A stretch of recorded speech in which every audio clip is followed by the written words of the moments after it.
Hey guys, my name is Joanna. I'm the co-founder of Soon. I'm here joined by my friend here, Ikuma, founder of Tané. We here are recording another episode of Professionally Curious. I'm challenging myself to talk to 100 most insightful crypto founders. And today I think I'm really excited to talk about your journey. Being, Tané, one of the largest Japanese VCs in Web3 space, and also you guys are doing a lot of validating businesses. So really want to get into your personal journey and the vision for the company. Yeah, let's start with that. Oh, okay, great. Yeah, thank you for having me. Yeah, excited to be here. Yeah, I'm Ikuma, co-founder of Tané. Yeah, so I started this company 3 years ago, just before FTX collapsed. I was lucky to sign the contract with investors. Yeah, and then why I started the Tané is my journey started in 2014 or 2013. At the time, I was doing my first startup, eyeglasses e-commerce. But every summer, I hired an intern from MBA to do research, what's next. Yep. And then this work led me to the small group of smart people in the United States started to say, blockchain is amazing, blockchain is great, or something like that. And then I started to read quite a bit by Satoshi Nakamoto. And then it's like Bitcoin is amazing because we can exchange value with the banks, no intermediary. Yeah, so that excited me. Yeah. So I'm surprised that people are still excited about crypto, being it was just after FTX collapse. Yeah, sounds like people are still gravitating towards the initial ethos of crypto, the decentralization ethos. Yeah. Oh, but maybe I've been to crypto, as I said, since 2014. But I was doing my startup, two startups. So, but I continue investing or using DeFi or collecting NFTs. Got it. And then, but I've always excited about decentralization or sending money quickly. Yeah, and that's the core of crypto. So that's why Tané was originally started only investing, but my background was always entrepreneur. I've founded 3 startups, including Tané. That's why I understood only investing is very difficult to understand how the technology works, how the blockchain works. Also, in the crypto, a lot of cryptographic technologies, MEV. So that's why we already started to run validators to understand transaction value chain, how the MEV works, and also arbitrage. And also, we want to contribute to the ecosystem entirely. That's why we are participating the governance space. Actually, a lot of people in the crypto, a lot of friends in the crypto ask me, why are they doing governance? It's a cost of not just money, but more importantly, your time. Actually, sometimes we get reward from the foundation or labs. But I think it's important to participate in the governance to make the protocol better. I mean, maybe looking at capital market. Actually, I used to work in investment banking and SoftBank. But long time ago. More than 15 years ago. But at the time, I learned shareholders is very important for the growth of the company. That's why Tokenholder is going to be more important. Right now, maybe including me, I have a lot of tokens, but I don't have time to vote. I don't have time to look at the proposal. But maybe we're going to find better way of the governance. Maybe right now, delegation system is still immature, but maybe a lot of smart people are exploring a better way. So that's why we are in this space to find better way. Yeah, it's really impressive. I mean, just thinking what you're saying, right? It's like you're going to the roots of the issue, right? How do we kind of build a better governance voting process using blockchain? And I think, for us to all kind of, it's a good reminder to go back to that initial vision. Curious really from your perspective, right? So you have been to, you worked at UBS, you worked at SoftBank, you have started your own internet companies now, you're one of the best Web3 crypto VCs in Japan. In your journey, and maybe looking forward as well, how is Japan evolving into a society that's receptive of crypto? Or is it still not so much at that that's point a good yet? question. Actually, maybe Japan is very interesting to me because people like me, there are some crypto native people in Japan. Actually, quite a bit, right? A lot of Bitcoin miners. Bitcoin miners and also a lot of DeFi DJs, and sometimes they get a lot of the airdropped. Architectures. And also they understood DeFi or NFTs very well. But we have some problems. For example, tax.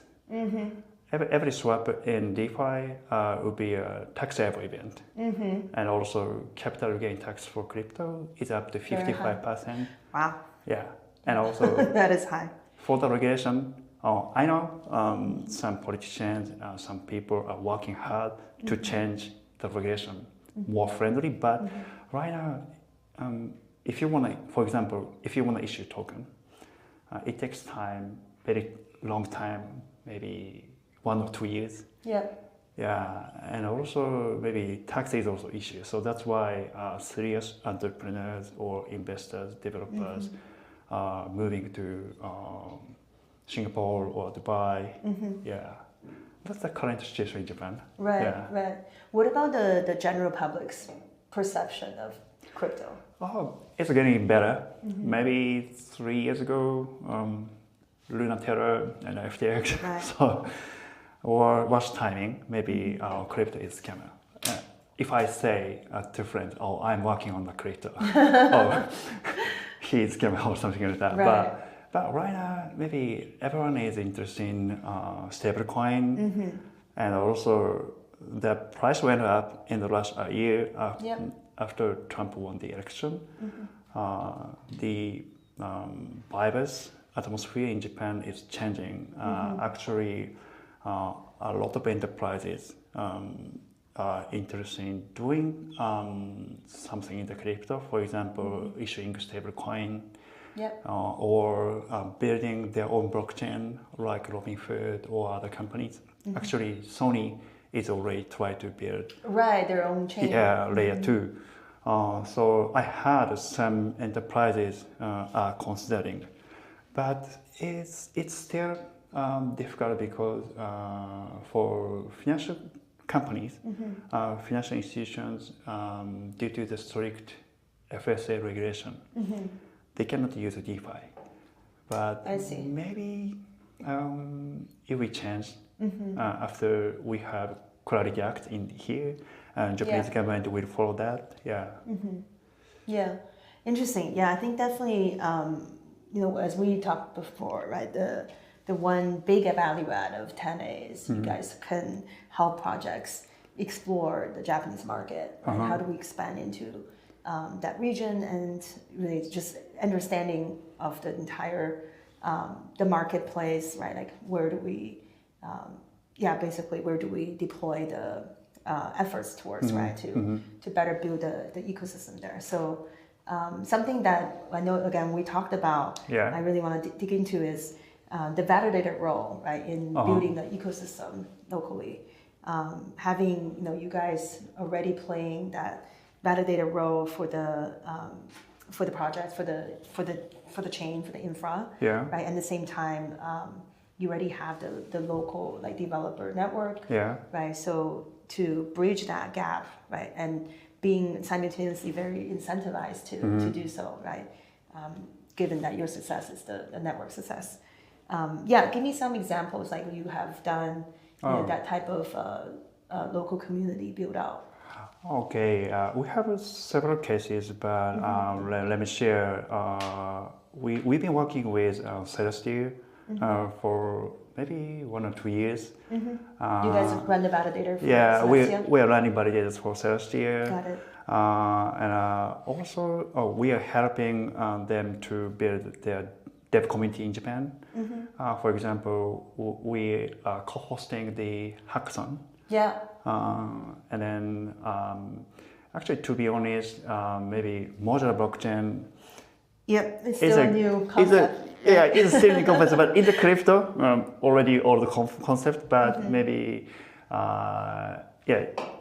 you're right. So maybe we are talking about what is blockchain, why we need modular blockchain in our podcast in Japanese, or we are translating content, and we are hosting some small workshop for devs. Interesting. Yeah, and then also we are educating enterprise. Yeah, actually, as I said, a lot of enterprises thinking of building their own blockchain. You know, there are a lot of options. Yeah. Orbit Stack, or maybe Arbitrum or GK, and also or using Cosmos SDK, using modular. So sometimes we can explain what's the difference. Yeah. And also what's good for a specific use cases. Yeah. That's what we've done. Yeah. Definitely, I think that's a really great way to, obviously, we were talking to you guys about like collaborating as well. It's a very good way to get our first step into a new market. We've been very focused on kind of Southeast Asia, in Korea, but Japan is one of the areas that we're very bullish about. We think that it will be the next big market that's going to kind of transcend for the rest of the market. Yeah, actually, maybe you can find a lot of marketing companies or KOLs in Japan, but maybe you need to do marketing or working with KOL to get aware recognition in the market. But maybe more importantly, you need more devs to build a good application on your platform. So in that case, maybe we're gonna be the right partner. Yeah, for sure. Yeah, actually, that was my really nice segue into my next question. So you have all these core businesses, right? You incubate businesses, you have investment, and then you have the validator business. Help me understand, how do you weave all three segments of the business together? Like, what is the kind of the driving thesis amongst all the businesses? Oh, that's a good question. Actually, I was asked by a lot of investors. I repeat, why do you operate? Actually, maybe simply saying, I want to provide functions necessary for blockchain networks. Maybe in seed stage, you need money, you need capital. I see. So different life cycle. Yeah, different life cycle. Yeah. So that's why we are doing seed investment, and also maybe testnet or mainnet. You're gonna need validators. Yep. So, and then maybe at the same time, you're gonna expand your business to Japan. And also after that, after mainnet, you're gonna decentralize your organization to the DAO. So maybe we want to provide everything. And also you want to be the long-term partner. Strategic partner. Basically long term. Maybe some people prefer doing short-term play, short-term trade, or hype. Yeah, that's okay. But we are different, and also I prefer doing long-term play. Maybe when I was doing my startup, maybe long-term play is easier. Short-term, maybe getting huge return 1 year or 2 years, sometimes succeed, but basically it's very difficult, I think. Makes sense. What do you think of a high performance chain stack? But We're here at Solana office. Yeah. I mean, we work very closely with the Solana community, obviously. actually, we just started to run validators for Solana. So actually, everyone understand we need more high performance chain. Actually, DeFi and other consumer application. Even the RWA, right? RWA. Institutional. Yeah, some applications definitely need a high performance chain. So that's why we need Solana high performance chain like Solana. But maybe at the same time, I believe it's important to decentralize. Yeah, so maybe in the early phase, it's a bit difficult to decentralize. But maybe in the future, maybe we need decentralized high performance chain. Interesting.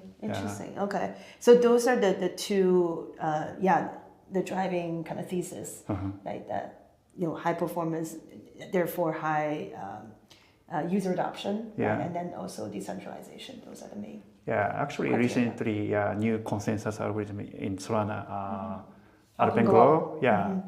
Maybe right now. For the validator perspective or trader perspective, we need to collocation, set the server near a specific area. But it's okay right now. But maybe in terms of geographic decentralization, collocation is not so good thing. But AlpenGlow or maybe evolving in the future. We can achieve geographic decentralization on Solana or other platform. Very interesting. What is the next big focus for you guys? Oh, that's a good question. Actually, now, we are investing and we are running validators. So now we focus on expanding validator business, and also now. We're gonna start, doing analyzing transaction data. I see the MEV side, right? So, MEV or arbitrage, and also we understood a lot of enterprise need more, safe and high performance infrastructure. So maybe protecting MEV attack and also low latency. So we're going to provide these infrastructure to Japanese enterprises. Right. Yeah, I think that's also our, very much our vision as well is to provide these, like infrastructure. People are saying, infrastructure game is over, right? Like there's no more innovation out there. I quite, dislike that thesis because there's a lot more to do. Because when we think about the new enterprise needs, right? There's a lot of customization, and to your point, like these, high performance chain stack, right, can actually support, like Visa type of, high 80K TPS type of behavior. We don't really see that in today's world, right? We see like on average 4K, 5K TPS, even on the very popular chains. So so I think being able to really match the Web2 performance as well as looking at what customers really needs, right? Like the enterprise may need maybe a different type of control of the sequencer or the validator, right? There's just a lot to unpack there. Infra is still at the beginning stage of meeting these demand. When we're seeing 100% agree. More institutional demands coming in. So I think we can wrap it up. I mean, the last question really just any unique insights that you can share with us? Any non-consensus view? Let me share two views. Oh, great. I'll take that. The first one is it might not be a consensus view, but as I said, long-term thinking is getting more important recently. Actually, crypto, is very fast. Actually, current trend is not doing well next month. And also recently with LLM, LLM is Right. evolving every week, you know. So, but maybe I felt like a lot of people want to get return or result in short term. Mm-hmm. But in that context, if you have long-term thinking, only if you have that, you're gonna be ahead, maybe 2 or 3 steps. So maybe long-term thinking is getting more important. Yeah, that's Interesting. one. Yeah. And secondary, Japan. So that's your yeah. non-consensus view. I like that. Yeah. I want to emphasize. People are sleeping on Japan. Yeah. Come on. Maybe in my conclusion, Yeah. you should do something in Japan. Yeah. Soon we'll definitely do that. Yeah, So yeah. you have already sold me. Actually, maybe I know maybe a lot of my friends in the crypto in foreign country, maybe 3 years ago, they were excited. Oh, the Japanese government said, "Oh, welcome to Web3. We're gonna change the regulation more friendly." But that's not changed. Yeah. And also in Japanese business way, it takes time. You know. Yes. Maybe if you have a meeting with Japanese enterprises, they're laughing. They said, "Oh, your technology is good," or something like that. They're being polite only. Yeah, but maybe we know the history. You know, I was in Web2 for a long time, and looking at Facebook and Twitter or Instagram, other companies, their revenue in Japan is very huge. Yeah. Actually, a few $1 billion. Yeah. Yeah. Twitter is actually really big in Japan too. You can check I their learned recently. IR report. Yeah. Yeah, it's like it's actually the number 2 biggest market for Twitter.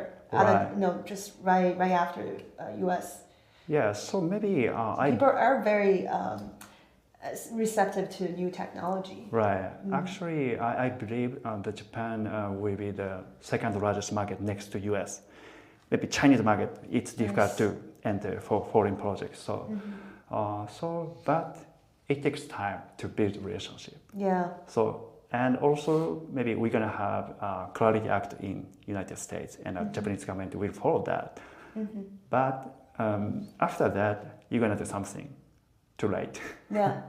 So I recommend you should start maybe hiring people who understand Japanese culture and also crypto culture. Yeah, so maybe I strongly recommend you should start something, even if it's smaller. Yeah. These two views are actually connected. You're saying you want a long-term, long-term view, right? And then I don't realize. Also, start building small in Japan. That's also a long-term view because we are bullish on the long-term potential there. Yeah, so thank you so much for coming on the show. Yeah, thank you for having me. Actually, this is my first time to be in English podcast. Oh, amazing. Yeah. We're honored. Yeah, we'll definitely do a second part next time you visit New York. Oh, yeah. Cool. Thanks.